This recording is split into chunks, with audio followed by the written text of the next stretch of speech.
Good morning, guys. This is Robert here with ABL, A Billion Lives, a channel brought to you to help a billion lives across the world. Today, we are going to speak about the basics within cryptocurrency that a lot of beginners must know about.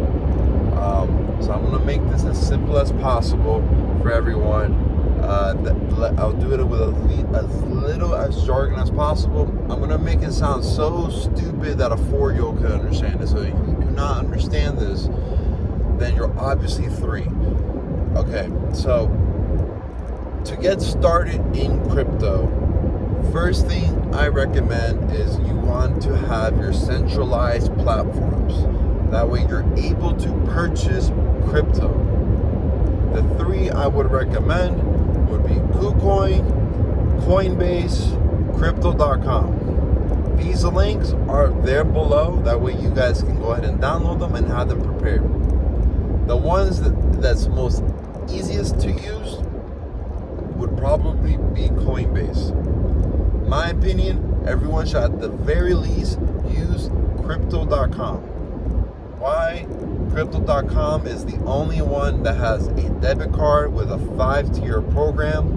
That means where you can get free airport lounges to almost any single airport you can think of. You can get free Netflix, free Spotify, discounts on Airbnb, bonuses, private collections. You're going to get meetings, tickets, events. Imagine I have tier 3, which means you have to own $4,000 worth of CRO. My brother has the tier 4, which is at the time was like 20 grand. Now it's like 40 grand for that tier. But now he gets free private events, the digital assets events, and Bitcoin conferences and other type of crypto conferences. And these are events that they're not cheap. They're $1,500, $1,000, $2,000, $3,000. This is all included for having this card. So yes, I recommend having those 3 exchanges because one, it's going to make your life very, very easy. The other thing is that you want to have your decentralized exchanges, which is also KuCoin. KuCoin is a mixture between decentralization and centralization, I would say. You also want to have Binance, Binance.us in the United States, or .com if you're in other places. I personally don't like Binance.us because the US does not allow you to earn income off of your money. And if they don't allow you to earn income off your money, why the hell am I going to use any type of US-based programs? That's how I look at it. The other thing is you're going to want to have your cold wallets and you want to have your hot wallets. Your cold wallets are wallets that are not connected to the internet. It means you can have it in your pocket into a hard drive, a flash drive, a CD, whatever it may be, and no one can touch your money. You need to have the passwords, which is normally 12 keys, and unless someone has those keys, there's absolutely no way anyone's able to ever access your money. Very simply put. So, these cold wallets, I recommend you buy a Nano. A Nano is, I have a Nano Ledger X, so you can get the S. I think the Ledger X is better because there's more opportunity, more options to store more altcoins and other varieties of choices involved there. But you can also get Electrum. Electrum, could be downloaded and put right onto your computer, and then you can put it onto like a solid state drive or something like that. Then after you have your cold wallets, you're going to want to get your hot wallets. Your hot wallets is your MetaMask, your Trust wallet, it's going to be your Coinbase wallet, it's going to be your Binance Smart Chain wallet. These are your wallets that you want to look into. You need to have these. A lot of these wallets are also extensions, meaning if you download it off of Google or Brave, you can add it to your browser. That way it's very easy to use. And a lot of times, that's how you need to use it. The valuable thing about using a hot wallet is that it's the only way you're able to access an NFT marketplace. Meaning, if you want to go like an OpenSea, Rarible, or even if you want to do a swap exchange on another decentralized platforms like Uniswap, PancakeSwap, SushiSwap, you need a hot wallet. You need a hot wallet. It's mandated. A lot of times you cannot even access these servers without a hot wallet. So please get your hot wallet. It's very easy to get. It's not very difficult to own. But again, you need to make sure you have the keys for all of these wallets. Save it somewhere. I recommend having it written down in 2 different places, and just don't lose it. Figure out a way and put it in a place where you will not lose it. If you put it on your phone, it's very highly likely that you can get hacked. Hackers are getting smarter and smarter every single day. For example, I put my Trust Wallet keys on my phone, and I'm pretty sure someone put a rat on it. Because of that, I lost about $8,000 at the very time worth of Binance. So now I don't have that. It's completely gone, and that doesn't include the XRP that I had. It doesn't include other coins that I own. It doesn't include all the stuff that I had connected to other platforms, etc. So again, for liquidity pools, so you don't want to have it on your phone, because you never know if one of these like phishing texts that you might receive or emails ends up receiving all of your personal information. So it's something I highly do not recommend. So after you have your cold wallets, you have your hot wallets, you have your decentralized exchanges, and you have your centralized exchanges, the very next thing you want to do is buy crypto. You want to go ahead and start off with, I would say, Bitcoin and Ethereum. If you're a beginner, that's the most safe bet that you can go ahead and have, because the reason why I recommend this is that you're most likely going to be a hodler. And as a hodler, you know absolutely nothing. Very simply put, not because you're stupid or you're inept or anything. It's because you're new to the industry, you're new to the exchange, the marketplaces, etc. So you want to start safe, I would say. If you want to go ahead and be high risk, that requires more knowledge, because then you have to learn and understand how to use PancakeSwap and SushiSwap and Uniswap to be able to get level 2, 3, and 4 base technology coins that will have a much smaller market cap, that where you're able to get a larger gain. If you were to go ahead and purchase Bitcoin and Ethereum today, to be honest with you, I don't. With, let's say, Bitcoin, I think you'll get anywhere between 1.5 to 3-4x from today. Bitcoin's at 62, almost 63,000 right now. Ethereum's at 44, give or take. And even with Ethereum, I believe you might get 2.5 times your money. So you do the math, but that's what you're going to receive. That's pretty much what you're going to receive around the ballpark with any of the top 10 cryptos. You might get up to 10x for some of those top 10 cryptos, excluding the stable coins. The other thing you want to go ahead and start doing is using cryptos platforms as a savings account, because not only do you want to own Bitcoin and Ethereum, you want to go ahead and convert some of your current fiat into a stable coin.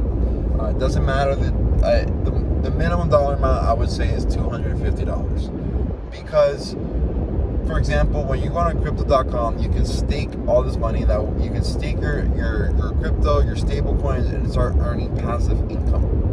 As a stable coin is directly correlated to the value of the dollar. Meaning, if you put $250 USD, you're gonna get 250, USDT, USDC, DAI, you're going to get that in the same value. And there's a minimum requirement to stake some of your money in a lot of cases, unless you're on a very decentralized liquidity pool. Sometimes there isn't really the same minimum either. So you will then have to put into, for $250, right, you can start earning between 10 and 16% interest rate, whereas in the bank you're receiving 0.25%, meaning that because of today's current inflation and deflation rates, you're actually losing about $35 and growing for every $1,000 that you own. So with $250, if you do the math, you're talking about like $8.50 is really what you're losing in value, just because hey, like, you're keeping it into a centralized bank that has way too much debt. They're not getting a return from their money. They're not producing the same amount of revenues. They can't give them out the same amount of interest rates as before. Imagine, before 2008, interest rates were 7%. That's excellent. Now, it's a quarter of 1%. Meaning, because they printed out so much money, they printed out 30% of the dollar of the entire circulating supply in the last 18 months. Meaning, if there's a 30% printing, means you have to expect a 30% devaluation of your dollar. And 30% is a lot of money, no matter how you may look at it. So you have to also expect that your money is going to have a total of a 30% devaluation also. And that's going to come in the sense of consumer goods, your rent, your mortgage, your utility bills, your car payment, gas, food, etc. That's how you're going to see your diminishing value of your dollar. Not necessarily just simply through taxes. Taxes have gone up 10, 15% this year, depending on your bracket. Meaning that for every $1,000, you're still going to pay an extra $100, $150 in taxes. So you're already losing that money, plus whatever is going to happen within the current marketplace, from regardless of where you live across the world. That's just how it's going to be. And that's a very unfortunate reality. In other words, you want to be able to beat current inflation rate. The inflation rate right now is almost at 6%. And I'm telling you, with Crypto.com or Celsius or other platforms, you can get it starting at 10%. At least this way, you're earning a 4% ROI on a yearly basis on your income. Does it make any sense? I hope so. So that is extremely important in order to go ahead and continue building up your wealth as you continue to understand crypto. And it's very important to use stablecoins as a form of utility and as a form towards to your advantage, because if you put enough, imagine if you put $20,000 into a stablecoin, you're earning an average of 14% interest rate. Now you're earning $2,800 a year in your interest rate. For some of you, that's almost $250 a month. That takes care of your insurance payment for your car or your gas payment, or even just to pay just your groceries for the month. It takes care of something that way you don't have to continue utilizing your savings account at the same exact time. And because you can continue staking that money constantly, you can start receiving compound interest on your income. So it's very, very important to utilize that as a tool and not necessarily as something negative either. So if you want to go ahead and get involved in either Coinbase or Crypto.com or KuCoin or anything else that I mentioned, Celsius, below, I'm going to have all the links below. So please just sign up, join. You don't have to do a lot of KYC verifications for all the ones that are centralized, which is very normal. 2FAs, authentication, just for your protection, etc. Very, very simple things. The next thing and the very last thing you want to go ahead and start doing within the cryptocurrency is, one, ignore 99% of people.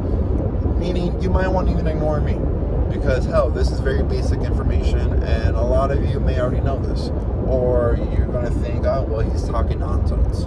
Well, either way, you want to ignore your neighbors, your cousins, your tío, la abuela, all those people, because they know absolutely nothing what's going on within cryptocurrency. The thing is about this world today, about 2021 and today's current day, is that everything is brand new. Meaning that all these industries, they've never existed before, and the fact that we're going through a currency exchange in the current global marketplace and the global economy means it only happens once a century. So your grandparents, who in this country live on an average of 82 years old, means they have never seen nothing but the dollar. They don't know that before the dollar, that the pound was popular, the euro was popular, the peso was popular, all these, Argentinian dollar, the bolivares, all of these currencies at one point were popular and they all collapsed. So it's something to take into consideration. Don't listen to your neighbors, because hell, they might make you lose a lot of gains, a lot of money, and you will maintain poverty because you're going to listen to the opinion of stupid people. That's a very simple thing. You should go ahead and listen to the people who are dedicating their entire life into understanding cryptocurrency. So some of the people that I watch on a daily basis on top of the information that I look into. I watch BitBoy Crypto. I'm even part of a small group with him. MM Crypto, Cameron Fu, Tika Tawari, Ryan Rose, Alex Becker. These are individuals I listen to, and the thing is, what's so important about having a select group of individuals that you can go ahead and recalibrate your mind with is that some of these individuals can be completely and radically wrong, but you're able to cross-reference your information with every single person to verify credibility, information, and at the same time, and after you verify the information, you can go on websites like CoinMarketCap, CoinGecko, Cointelegraph. That way you can go ahead and right in front of you, not listening to someone else, you can verify the information for yourself. A lot of people, they just hear, oh, fulano de tal. They're like, mira, vamos a ganar mucho dinero, mucha plata aquí, mucho billete. But you're not going to earn a single penny, because you have to also be able to make your own choices.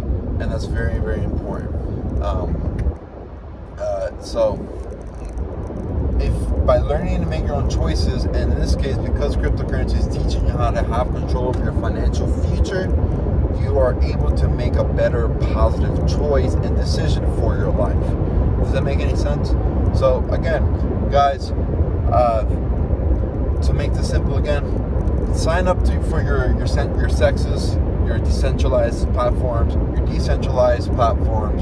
Make sure you get your hot wallets, your cold wallets. Don't listen to stupid people. Listen to people who are dedicating a life into this, and verify that information with websites like CoinMarketCap, Cointelegraph, CoinGecko, and verify, hey, where do those entities come from also? Because some of them do have institutional interest for you not to necessarily get into crypto either. So if you like this video, guys, thank you for listening to this while I'm driving, and I hope to hear from you soon. You guys take care. Goodbye.